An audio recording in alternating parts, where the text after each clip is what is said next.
नमस्कार, BTV news में स्वागत है आपका। आइए खबरों की शुरुआत करते हैं इस खबर के साथ। जिले की 8 विधानसभाओं में 17 नवंबर को होने वाले मतदान के दौरान मतदान केंद्रों पर 2500 से ज्यादा पुलिस अधिकारी, कर्मचारी और अर्ध सैनिक बलों के जवान ड्यूटी पर तैनात होंगे।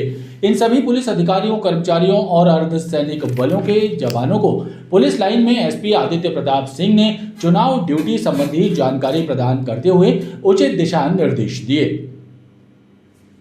इधर जितने भी ऑफिसर होंगे, जो सेक्टर के होंगे, थाना प्रभारी होंगे या हमारे डीएसपी साहब होंगे। जिले की 8 विधानसभाओं में 17 नवंबर को होने वाले मतदान को शांतिपूर्ण ढंग से संपन्न कराने मतदान केंद्रों पर पुलिस अधिकारियों, कर्मचारियों और अर्ध सैनिक बलों के साथ ही वन विभाग, होमगार्ड के करीब 2500 जवान ड्यूटी पर तैनात होंगे। मतदान के पूर्व बुधवार की शाम पुलिस लाइन मैदान में एसपी आदित्य प्रताप सिंह ने ड्यूटी पर तैनात सभी पुलिस अधिकारियों, कर्मचारियों और जवानों को ड्यूटी संबंधी जानकारी देते हुए उचित दिशा निर्देश दिए।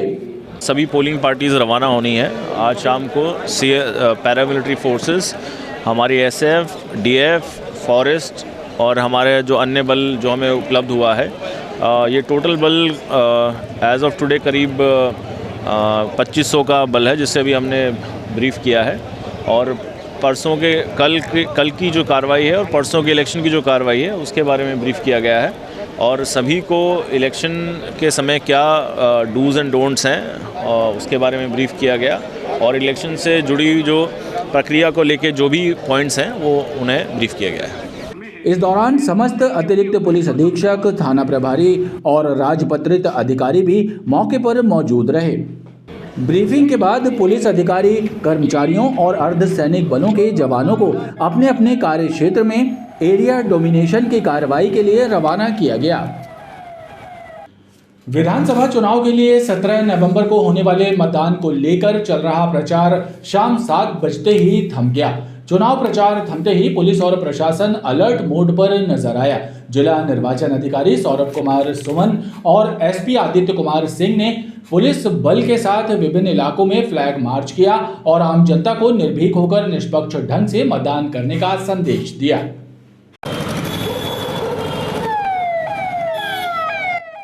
विधानसभा चुनाव के लिए 17 नवंबर को होने वाले मतदान को निष्पक्ष ढंग से संपन्न कराने पुलिस और प्रशासन अलर्ट मोड पर है।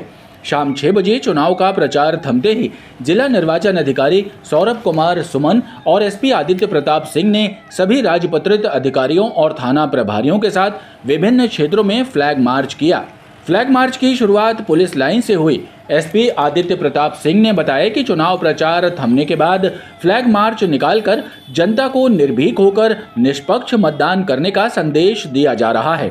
साथ ही मतदाताओं के अलावा बाहरी व्यक्तियों को भी शहर छोड़ने की समझाइश दी जाएगी।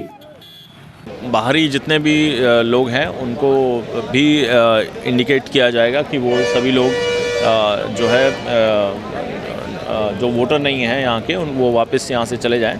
तो अभी हम कलेक्टर साहब और हमारी पूरी फोर्स अभी हम फ्लैग मार्च करेंगे और ये इंश्योर किया जाएगा कि सभी लोगों को क्लियर मैसेज हो कि इलेक्शन जो है फ्री, फेयर और पीसफुल होंगे। सर, मतदान के फ्लैग मार्च घमापुर, बेलबाग सहित अन्य क्षेत्रों से होकर गुजरा। विधानसभा चुनाव के दौरान कानून व्यवस्था बनाए रखने और सुरक्षा की दृष्टि से तैनात की गई पुलिस की सभी पेट्रोलिंग मोबाइल में संचार व्यवस्था के लिए वायरलेस सेट और पीए सिस्टम लगाए जा रहे हैं। शहर और ग्रामीण सभी थाना क्षेत्रों में लगातार पेट्रोलिंग करने वाले मोबाइल्स वायरलेस सेट के माध्यम से थानों से सतत संपर्क में रहेंगी और किसी भी स्थिति में मौके पर पहुंच सकेंगी।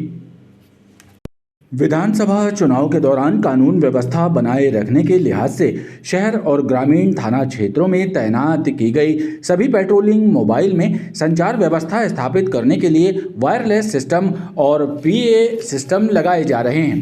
पुलिस कंट्रोल रूम में सभी पेट्रोलिंग मोबाइल में पुलिस रेडियो विभाग ने वायरलेस सिस्टम लगाए हैं ताकि पेट्रोलिंग मोबाइल वायरलेस सिस्टम के माध्यम से अपने अपने क्षेत्रों के थानों से सतत संपर्क में रहें। श्रीमान पुलिस अधीक्षक महोदय के आदेशानुसार जबलपुर जिले में पूर्ण संपर्क शहर एवं देहात में कंप्लीट सामग्री 269 मोबाइल लगनी है तो 269 मोबाइल में वायरलेस सेट लगाए जाएंगे जो समस्त थाना क्षेत्रों के अंतर्गत भ्रमण करती रहेंगी, जिनके वो संबंधित थाने क्षेत्र से वो सीधे संपर्क में रहेंगे और जिसके माध्यम से सारी सूचना संकलित करने के बाद में कंट्रोल रूम को जानकारी देते रहेंगे वो। चुनाव के दौरान शहर और ग्रामीण थाना क्षेत्रों में 225 से ज़्यादा पेट्रोलिंग मोबाइल लगातार गश्त करेंगे ताकि कानून व्यवस्था कायम रह सके। विधानसभा चुनाव को देखते हुए जिला निर्वाचन अधिकारी सौरभ कुमार सुमन ने बुधवार की शाम 6 बजे से मतदान खत्म होने तक जिले की सभी शराब दुकानों को बंद रखने के आदेश जारी किए हैं। लिहाजा शाम 6 बजते ही आबकारी विभाग और पुलिस के अमले ने सभी शराब दुकानों को बंद करा दिया। आबकारी विभाग द्वारा शराब दुकानों को सील करने की कार्रवाई की गई। विधानसभा चुनाव के मद्देनजर जिला निर्वाचन अधिकारी सौरभ कुमार सुमन ने बुधवार की शाम 6 बजे से मतदान की समाप्ति तक जिले की सभी शराब दुकानों को बंद रखने के आदेश जारी किए।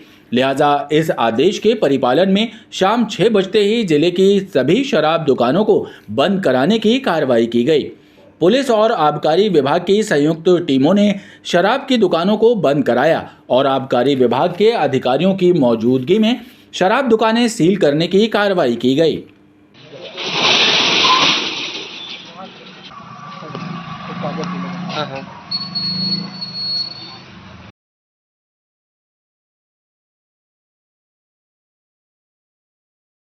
शराब को चुनाव के दौरान काफ़ी सेंसिटिव माना जाता है और ऐसा माना जाता है कि शराब से जो है तो वोटरों को प्रभावित किया जाता है और निर्वाचन आयोग के निर्देश थे कि मतदान समाप्ति के 48 घंटे पूर्व सभी प्रकार के शराब के विक्रय को प्रतिबंधित किया जाए।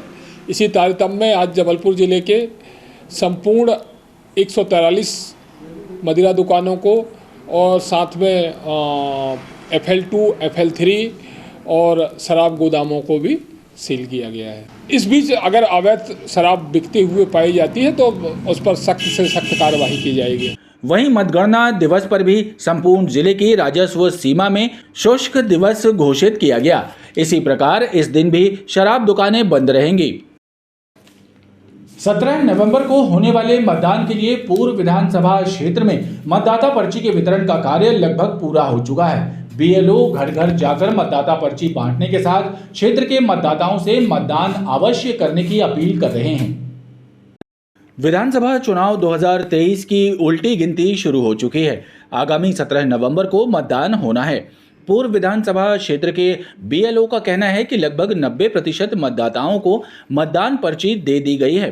शेष बचे मतदाताओं तक मतदान पर्ची पहुंचाने का कार्य जारी है। BLO ने बताया कि अगर किसी कारणवश मतदाताओं को मतदान पर्ची नहीं मिल पाती तो वो अपनी वोटर ID के माध्यम से मतदान केंद्र से ही मतदाता पर्ची प्राप्त कर सकते हैं। मतदान में जितना हमने वर्क किया है 90% पूरी पर्चियां बांट चुकी हैं और जो पर्चियां मतलब नहीं बट पाई हैं तो मतदाता हमारे बूथ पे आकर पर्चियां प्राप्त कर सकते हैं। और यदि आपके पास वोटर ID कार्ड है या आधार कार्ड है उनको लेके आइएगा और यहाँ से पर्चियां प्राप्त कर लीजिएगा और 100% मतदान कीजिएगा। अभी 90% लगभग बढ़ चुका है और कुछ बच्चे हैं तो उसको हम सोच रहे हैं कि जल्दी से जल्दी उसको 100 तक पहुंचा दें, 100% तक। और पर्चियां हम घर घर जाके बांट रहे हैं कि लोग यहाँ? नहीं, हम घर घर जाके जहाँ भी जिसकी भी है उसके लिए हम दे रहे हैं, उसके हाथ में दे रहे हैं। हमारा कोशिश है कि पूरे 100% बांट के इसको अच्छी तरह से मतलब चुनाव संपन्न कराएं। BLO का कहना है कि इस बार 100% मतदान कराने के लिए वो घर घर जाकर लोगों को मतदाता पर्ची बांट रहे हैं। केंद्रीय मंत्री के कार्यक्रम के दौरान मार्ग व्यवस्था दुरुस्त कराए जाने के दौरान मेडिकल बॉयज हॉस्टल के पास कार की चपेट में आने से गढ़ा थाने के 3 पुलिसकर्मी गंभीर रूप से घायल हो गए थे। वहीं थाना प्रभारी को भी चोट पहुंची थी। इस मामले में गढ़ा थाना पुलिस ने विभिन्न धाराओं के तहत प्रकरण दर्ज कर लिया है। पुलिस कार को रिवर्स करने वाले जूनियर डॉक्टर की पतासाजी कर रही है। केंद्रीय गृह मंत्री के मंगलवार को हुए जबलपुर आगमन के दौरान VVIP ड्यूटी पर तैनात गढ़ा थाने के 3 पुलिस कर्मियों और थाना प्रभारी को कार रिवर्स करते हुए एक जूनियर डॉक्टर ने टक्कर मार दी थी। इस घटना में तीनों पुलिसकर्मी गंभीर रूप से घायल हुए। वहीं गढ़ा थाना प्रभारी ब्रजेश मिश्रा को भी चोट पहुंची थी। घटना के बाद घायल पुलिसकर्मियों को मेडिकल अस्पताल में इलाज के लिए भर्ती कराया गया था। एडिशनल एसपी कमल मौर्य ने जानकारी देते हुए बताया कि इस मामले में गढ़ा थाना पुलिस ने एफआईआर दर्ज कर ली है और घटना को अंजाम देने वाले जूनियर डॉक्टर की पतासाजी की जा रही है। एक जूनियर डॉक्टर था जिसकी एक कार थी, उसने अपनी कार को लापरवाही पूर्वक और बिल्कुल बिना सावधानी के बैक किया और बहुत तेज़ी से बैक किया, जिससे हमारे 3 आरक्षक, एक प्रधान आरक्षक, 2 आरक्षकों को काफ़ी चोटें आई हैं और टीआई साहब को भी चोट लगी है, जिसमें आरक्षक अनिल यादव की रिपोर्ट पर 337 आईपीसी 184 मोटर व्हीकल एक्ट के तहत कार क्रमांक RJ 13 CV 8446 का चालक है। अभी तक उसका नाम डॉक्टर योगेश बताया जा रहा है, उसको हम वेरीफाई कर रहे हैं और अभी भी हमारे जवान जो है मेडिकल कॉलेज में इलाजरत हैं।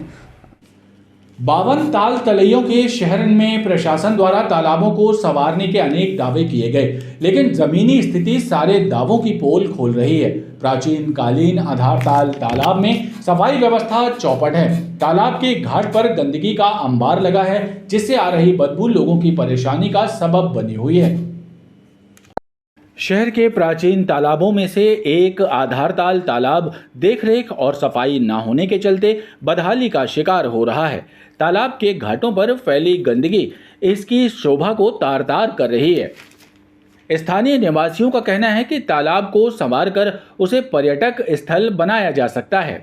आधारताल तालाब में गंदगी बहुत ज़्यादा है, जिसे हम सभी लोग मिलकर साफ सुथरा या सुरक्षा बनाना चाहें तो एक पर्यटक स्थल के रूप में अच्छा बन सकता है, लेकिन यहाँ की गंदगी बहुत ज़्यादा है।